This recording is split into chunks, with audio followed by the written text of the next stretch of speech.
Bwana, bondia maarufu sana anayejulikana vyema tu hapa nchini Tanzania, si Tanzania tu bali hata kwengineko kule ambao ameweza kushiriki vita hivi vya kibondia na wapiganaji ama wapambanaji tofauti kwenye ulingo wa mchezo huu. Yani sio mwingine namzungumzia hapa bali namzungumzia Mwakinyo. Mwakinyo, nadhani umeweza kuona sakata lake, kama bado hujaona ndio hivi sasa nazidi kukuelezea katika channel hii ya Umbea Media TV. Bwana Mwakinyo bwana sasa hivi ameshikwa na polisi. Yupo gerezani kwa kitendo chake ambacho ameweza kukifanya. Bwana najua unatamani kusikia ni kitendo gani, lakini nazidi kuelezea tu kutoka kwa channel hii ya Umbea Media TV. Cha msingi tu usisahau kusubscribe, kulike, share pia kwa marafiki zako ili nao waweze kuzipata habari moto na habari kali zinazo trend nchini Tanzania na nchi zingine tofauti. Sasa twende kwenye mada yenyewe mtazamaji, tusipoteze muda. Ni kuwa kuna jamaa mmoja ameweza kushambuliwa na Mwakinyo. Yani ameweza kupigwa, tuweke kwa lugha ya kueleweka, lugha sahihi. Najua nikisema kushambuliwa wengine wanaona kama vile Mwakinyo alikuwa amebeba viazi vya huyu jamaa akaweza kuvishambua ama maembe.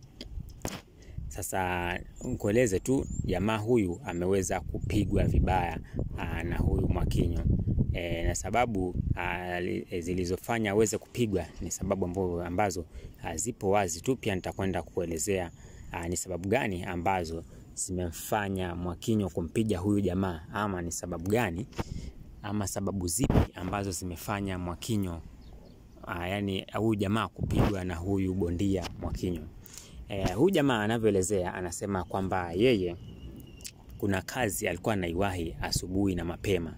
Alikuwa ameambiwa arauke ili akafanya ile kazi. Unajua hizi kazi zetu mtazamaji za mjengo hizi za kukoroga zege, inabidi urauke uweze kuchaguliwa ili uwahi kufanya kazi mapema. Ukichelewa tu basi unapata mwenzako ameshachaguliwa na kazi ile utaweza kuikosa. Seti ni kazi ya mwezi wala ni kazi ya masaa tu.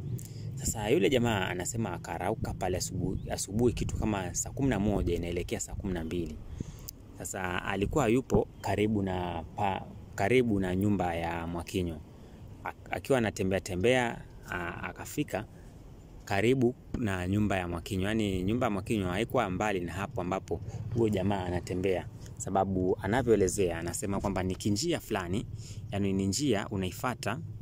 Hiyo njia aliyokuwa anaenda kufanya kazi, ilikuwa ni lazima aweze kupitia kwenye hiyo njia. Sasa huyu jamaa anavyoelezea, anasema akapita. Baada ya kupita kwenye ile njia akaona nazi pale. Alafu ikumbukwe pale ambapo Mwakinyo amejenga kando yake pia kuna minazi hapo. Minazi. Alafu kwenye njia hiyo ndo kulikuwa na nazi 6 ambazo zilikuwa zimelala pale kwenye ile njia, yani pale kwenye barabara. Sasa sijui kama nilikuwa ni nazi zimeanguka kutoka kwa minazi iliyo karibu na Mwakinyo hapo, ama ni nazi tulikuwa zimetegeshwa. Bwana nitakwenda kukujuza pia kama ni nazi za aina gani hizi. Sasa huyu jamaa baada ya kuona zile nazi akaamua kuzifuata aweze kuziokota. Unajua mhangaikaji mtazamaji, asubuhi ile umepata zari la mentali na shangaa hizi nazi zimeanguka kutoka juu. Sababu ukiangalia uhalisia kabisa hapo kando kuna minazi fulani ambayo iko karibu na jumba la Mwakinyo. Alafu ukiangalia njiani kuna nazi. Kwa hivyo mwamba akajua hizi nazi zitakuwa zimeanguka kwa hii minazi, na naona wenyewe hawajazishughulikia. Japokuwa ni kuiba lakini zilikuwa ziko njiani. Sasa ile mwamba kwenda kuziokota akakutana na Mwakinyo. Yani Mwakinyo akashangaa ni nani huyu anakota nazi. Sasa sijui hizi nazi zilikuwa ni za Mwakinyo. Najua hii story mtazamaji, huyu Mwakinyo hajatueleza vizuri. Baada kutoka akamwona jamaa anaokota nazi. Alafu ukiangalia ni kwenye mazingira ya nyumba yake. Na ukiangalia wakati wenyewe ilikuwa ni asubuhi kitu kama saa 11. Unajua mtazamaji, saa 11 huwa bado kuna kigiza fulani, si kigiza kali sana, lakini kuna kigiza fulani wakiko pale saa 11. Sasa huyu Mwakinyo akachukulia huyu jamaa ni mwizi. Si akaanza kumchapa, amempiga pale jamaa, amempiga. Unajua kawaida Mwakinyo ni bondia, sasa kumpiga mtu ni chap. Na huyu jamaa kuhusiana vile si bondia, basi akachezea kichapo pale kutoka kwa yule bondia Mwakinyo. Seti mtazamaji unasema Mwakinyo yupi? Huyu unayemjua huyu bondia, gwiji bondia huyu ambaye anashiriki mapambano. Sasa yule jamaa akapigwa pale, ule Mwakinyo akampiga yule jamaa, amempiga vibaya. Anavyoelezea jamaa anasema alipigwa kuanzia saa 11 mpaka saa 12, yani lisali moja hilo. Basi anapigwa, na baada ya kumpiga Mwakinyo akamwagiza yule mtu wake wa kazi, yani ingekuwa dada tungemuita mwanadada wa kazi, lakini hao wanaume tuseme ni houseboy, akamwambia nenda kalete kisu. Mwakinyo akaagizia kisu. Sasa baada ya kuletewa kisu akaweza kumkatakata pale, amemkatakata vibaya, sio kumdunga visu bali amemkata kwenye mgongo, kwenye mkono. Nadhani kutokana na picha hiyo ambayo nimekuwekea hapo kwenye video utakuwa unaona vile jamaa ambavyo amekatwa. Sasa kumkata pale, alafu baadaye akafungulia mbwa 6. Wakamkimbiza jamaa na wakamgwangura kwenye mikono. Yani jamaa amejeruhiwa vibaya mno. Kisa tu Mwakinyo alidhani huyu jamaa ni mwizi, lakini jamaa mwenyewe amempeleka hospitali na anaendelea na matibabu. Lakini katika kumhoji pia anasema kwamba yeye zile nazi ni kama sijui zilikuwa zimetegwa, sababu aliona ziko nazi 6 zikiwa zimepangana njiani pale.